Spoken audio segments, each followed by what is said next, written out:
talking about Ahmadinejad.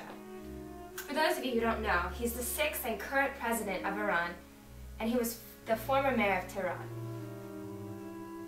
He actually possesses less power than the supreme leader of Iran. He's often criticized for his calling for the dissolution of the State of Israel, and he's also described the Holocaust as a myth.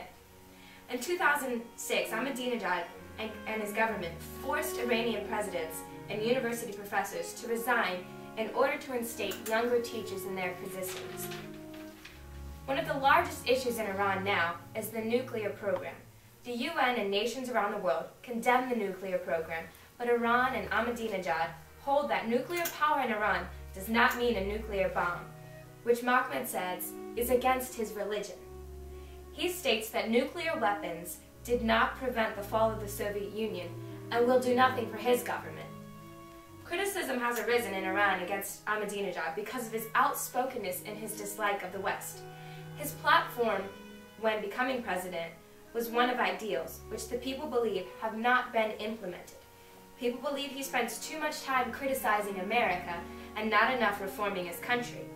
Student protesters rallied against Ahmadinejad because of the International Conference to Review the Global Vision of the Holocaust, which questioned the historical facts of the Holocaust.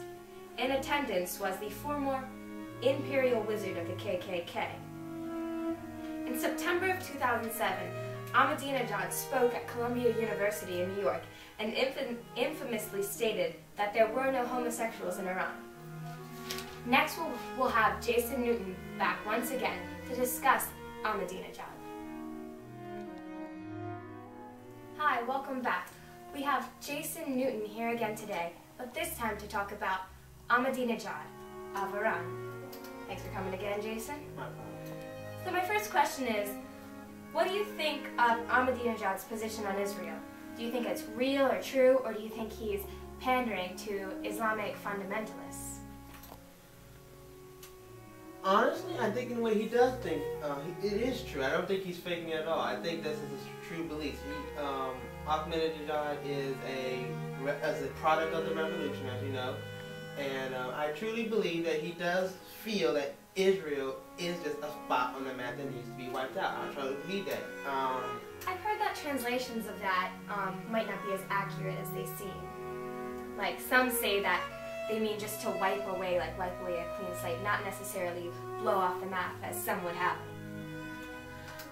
Well, no. No? He was very clear during that conference that Israel needs to be wiped off the map. He's made several statements since then alluding to that. At one point, he even suggested that since it was the Nazis that perpetrated the supposed Holocaust, they should be moved to Germany instead of Palestine, where, as you know, the Israel-Palestinian conflict is going, where he's mainly from. This is mainly one of the centerpieces of why most people in that region dislike Israel. It's because of the Palestinian conflict. So, no, I think he was very clear about what his intentions were when it came to the state of Israel. All right. So you definitely think he's a threat to Israel and a threat to, maybe not necessarily a threat, but you think he supports the dissolution of the state of Israel.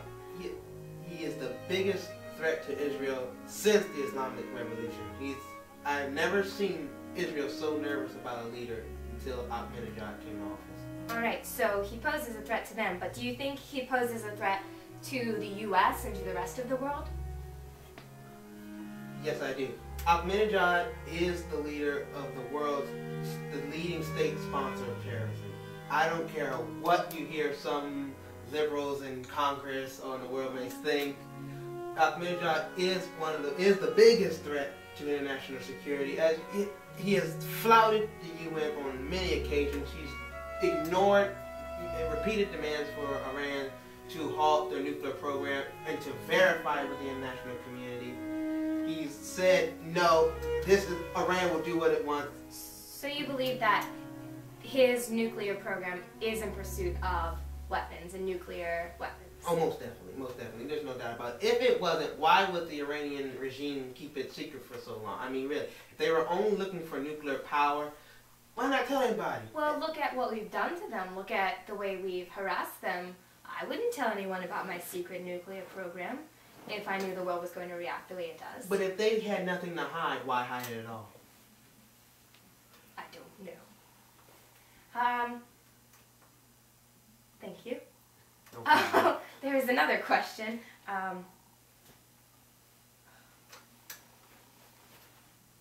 have forgotten. All right, thanks, Jason. No problem. Not to seem like I lost there. It'll come back again. But now we're going to have a special with Jason Newton again. He's going to take a look at the Kurds of northern Iraq.